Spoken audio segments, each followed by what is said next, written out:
All right, hola, senors. We are back, ready for another year of fantasy football. It's been a long time waiting. Last year was a fun season, a lot of storylines, a lot of the ups and downs for a lot of guys, and this is the time of year where everyone has the same goals and aspirations. Everyone is ready to win the league. Everyone has a fair shot at winning the league because we're all 0-0. But now there's some folks that are 0-1, and there are other folks that are 1-0, including myself. So basically, you get the gist of what this is. I'm just going to run through these. There's a football game on tonight. I need to get this out before it starts. Interesting week one. I was, interested to see how everyone's teams would play out. There's a lot of guys that had really good weeks, and then there's a handful of guys that just fucking shit the bed. I mean, Hunter Beam basically didn't even show up. Like, there was no reason for him to even set a lineup. Looking at this right now, Beam Machine, all last year I said he was the little engine that could, and then he won the championship. We're bringing that fucking nickname back because what a piss poor performance, but we'll get to you in a second. I'm just going to go down the list. It starts with my game and Michael's because I'm logged into my account. That's just how it goes. My game with Michael, I was texting Michael during the game week, and it was up and down. I didn't know if I would win. I didn't know if he would win. Jalen Waddle went out for a little bit in the game, and then I was like, okay, I'm definitely going to win. But then he came back and got a decent amount of points. I wouldn't call it a plethora, but it was a decent amount of points. And it started to worry me a little bit. I was like, okay, maybe I might not win. But then comes along Monday night, and I'm sitting, at Dilworth Bar and Grill, one of the best bar and grills in Charlotte, North Carolina. I highly advise that you go check it out. They have a good chicken pita. Sitting there with the boys, surrounded by Jets fans. And, I like Jets fans, and I like the Jets, and I hope they do well this year. But I'm sitting there with Jake Moody on my team and Deebo Samuel on my team. And little did I know that Jake Moody would be the guy. He was the fucking guy. He's the fucking guy, 26 points. He hit all of his field goals. 2 of them were 50-yard bombs. I mean, he was just absolutely mega, man. Absolutely mega, mate. He was sick. And he buried Sharaman. He took him out back and buried him. Fucking murdered him, buried him, took him behind the shed like old Yeller. But Sharaman will be back. He's had worse starts to the year. Obviously, last year he started 0-6. But I get the dub, 123-97. Scooting on over to the Beam Machine versus NFL Youngboy. NFL Youngboy just picks up where he leaves off and just gets dubs in week one. That's what he does. This is what he fucking does. And Beam, I don't know what's happening to you, but your career is tanking harder than Kramer. I mean, you might as well just go to the Laugh Factory and say the N-word 100 times. Will he say it? Probably. You should, because, you'd have better prospects professionally if you literally got on a megaphone in public and said the N-word than you do in this league. I know you won it last year, but 75 points, I mean, are you kidding? Brother, are you kidding? Do better. There's really no reason to talk much about this game. It was a blowout. It was over before it started, 137-75. Garrett gets the win. Good job. Next game. This next game was Spardella versus Ethan. Ethan got a lot of shit at the draft. By the way, fun draft. I didn't get any cleaning bills for the Airbnb, so good job. But Ethan was the butt of the joke all week. Well, I mean, just since he picked PJ Walker. But, you look at his team and what he did this week, 147 points. I said earlier that I wasn't going to be nice to Ethan because he was being a meanie fucking person to me. That doesn't even make sense. I don't know what I'm saying. But, you got to give credit where credit is due. 147 points, the highest scoring team of the week. So he's in first right now. And Spardella had an off year last year. And he didn't start it out all that great this year. So 147-110, I expect Spardella to bounce back. I say this every single time he loses, and then it doesn't fucking happen. So hopefully this time Spardella, well, he plays me next week or this week. So hopefully he doesn't bounce back. But, I got a lot of respect for Spart as a GM. He paid me on time this year in increments. Very funny joke, very cool. But you're not going to win week 2 because you play me. Good job, Ethan. Spardella, head up type shit. Next game was Kinbob versus Lil Baked Bean. Lil Baked Bean got fucking humbled. He also declined my trade offer. I thought it was fair. Dortch for Demarcus Robinson. I mean, Dortch was getting tons of targets. You know, so fucking, I thought that was fair, but he declined it. And he also lost. So, karma? Maybe? I mean, he declined the trade after he lost, but whatever. He lost 142 to 114. This is a big year for Kinbob. Didn't have the best season last year. Needs to bounce back. He's out there on the oil rigs being a fucking man. So I you know, he might do well this year. 142 points, second highest scoring team of the week. And yeah, Lil Baked Bean had a great season last year, won Rookie of the Year. There will be no Rookie of the Year this year, obviously, because it wouldn't make any sense. But, you know, it's time for him to get humbled. It really is. It really is. And it happened. And, you know, we'll see if he can bounce back. The next game was Luke versus Gumbo, Matt Cruz. This was where a lot of the controversy lied. I walked into Dilworth, right, ready to just chill with the boys. He wouldn't even look at me. Can you believe that? But then eventually, you know, we broke bread together. We had some lobes, and we watched the Jets lose to the Niners. But Cruz technically lost this game by like literally 0.8 points. And I've never forced a win in this league, but the folks voted for a forced win, and it would have happened. But Jordan Mason just needed 4 more yards. Didn't get it. So technically on the app, it says 114 to 91. We'll just keep it that way because fuck it. Who cares? McCaffrey, you know, I'm not a doctor, so I don't know what Achilles tendonitis is.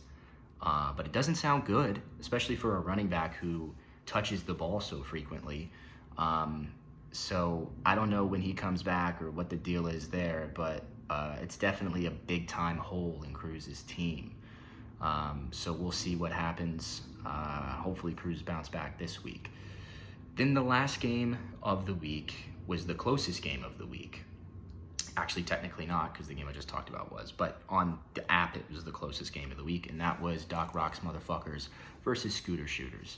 Rocky opens the year losing to the guy that finished last season in heartbreaking fashion, 116 to 112. George Kittle really pulled it out there at the end for Scott. I don't really know how George Kittle will do as a fantasy option this year. He might be good, I don't know, but he is a fucking all-star blocker. If you could get points for blocks, Scott would win the league. I do want to say one thing about Scott. I think that you should keep the license plate on until the end of this year because you took it off. And when you guys watch this video, I would like for you to comment down below and agree with me because he should be penalized for taking off the license plate. I mean, you can't just half-ass the punishment. I mean, you could have done what Cruz did and just not do it at all. But, you know, you can't just half-ass the punishment. You got to keep that shit on. But good shit, Scott. You opened the year with a win. You needed it. Last year was rough for you. You had a lot of running back injuries. But you get the win 116 to 112 against Rocky. I'm ready to see Rocky make the leap. You know, he's kind of just here. You know, he runs shit at Walmart, but he doesn't run shit in this league. It's time to quit your Walmart job and start paying more attention to fantasy football, Rocky, because my God, you can't just be mediocre all the time, okay? Take your all-star fucking status in Wally World and just take like 25% of that and put it towards your team, because I'm ready to see you make the leap and you just haven't done it yet. But we'll see what you do in week 2. But that game finished 116 to 112. So that's week 1. We'll take a look at week 2. I'm going to pick some teams to win week 2. First game up, me versus Spardella. I'm not confident at all in this game. I lost Puka. He's on IR. He'll be out for at least 4 weeks. I just don't see a path to victory for me. I'm really not that confident in my team this year at all, if I'm being honest. Which isn't a good thing. What kind of man isn't confident in their team? But when I look at it, I'm just like, I could have the license plate on and I could be in that bar for 24 hours. I really don't know. I did kind of get lucky with Jake Moody scoring all those damn points against the token Indian guy in the league, which I'm very proud of having. You know, DEI is important these days, so thank you for joining, Sharaman. But I'm gonna pick myself to win because you play to win the game. But I wouldn't be shocked if I lost. The next game is Beam versus Sharaman. The projections have this super close, 114 to 114.4 to 114.26. I'm gonna take Sharaman just because it'd be really funny if Beam came in last, and I would love to see it. So I'm gonna take Sharaman. Next game is also super close in the projections, but we all know projections don't mean shit. Kinbob versus Scooter Shooters. I really don't know. It could go either way. I'm going to take Kinley. I think this is a big year for Kinley. I think he might do pretty decent. Gunboat versus Little Big Bean. No Christian McCaffrey, but the projections are still pretty close. I think Gunboat bounces back, and yet another humbling for Pirelli, who didn't even take me on his boat this summer. Fucking unbelievable. We can talk about that later, but it's unbelievable. So I'm going to take Gunboat, get the dub, bounce back, and then hopefully the Jets win this week so he can get 2 dubs and be happy again. Because, that would be nice for all of us. Next game is Youngboy versus Doc Rocks. This one has Rocky winning by 1 point. And I'm gonna pick Rocky. I'm gonna pick the young man from Roxborough, North Carolina, absolute Southern gentleman, to beat NFL Youngboy. I just don't care who wins this game, to be honest with you, but I have to pick somebody. So I'm gonna pick Rocky. And hopefully when I play Rocky, he'll find out what I'm all about. And then the next game, or the last game, is First Down Syndrome, young man Ethan versus Washington Foreskins. I'm looking at this lineup right now. I'm seeing Baker in there. Baker, fucking what a story that is. I mean, shit on the Panthers. So bad on the Panthers, and I was laughing when the Bucs signed him. I was like, oh, they got Baker, the Bucs are fucked. But he's nice, slinging the rock, and he's got Mike Evans, who is easily the best wide receiver Baker Mayfield has ever played with. OBJ can fucking take a hike. Mike Evans is a future Hall of Famer, has never had a season under 1,000 yards. The guy's a fucking machine. So with Mike Evans healthy, Baker's just going to be tossing it to him. Also, Chris Godwin is decent if he stays healthy. So nice plug in there. The PJ Walker draft pick was funny, but Baker ain't too bad, man. He ain't too bad. I like Baker. Saquon, maybe he's not washed. Had a good year had a good week last week. The projections have it 108 to 119. Where's the difference in that? Why does it have it? Oh, it's the tight end. Who is this tight end you're starting, Ethan? Theo Johnson.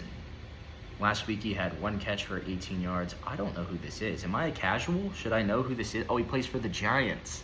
That's why I don't know who he is. Fucking joke of a team, but I can't say much because my team's worse. Yeah, I'm gonna take Luke just because I think Luke's team is better. Just looking at the guys he has: DJ Moore, Rashee Rice, Jonathan Taylor, Joe Mixon. Marvin Harrison Jr. did not do anything last week, but I wouldn't expect that to stay the same. He might go off this year, but I'm gonna pick Luke, and that rounds out week 2's games. There's gonna be a lot of good, a lot of bad, and a lot of ugly. You see what I did there? I just planned that off the top of the dome. Didn't even plan that. Just fucking did it. Just did it. Can't wait to see what happens in week 2. Hopefully I win, and then whatever happens with everyone else, I just, who fucking cares? That's it. I don't think that this is a very good video. I kind of half-assed it. I'm rusty. We'll get back into it. But successful week 1. Excited for week 2. Tonight's game, Bills versus the Dolphins, I think. Bills versus the Dolphins. That'll be a fun one. Tyreek about to go off. Also, can we talk about how the media has turned Tyreek into like this civil rights movement guy, but didn't he break his toddler's arm a couple years ago? I don't know. We'll end it on that. Fuck it.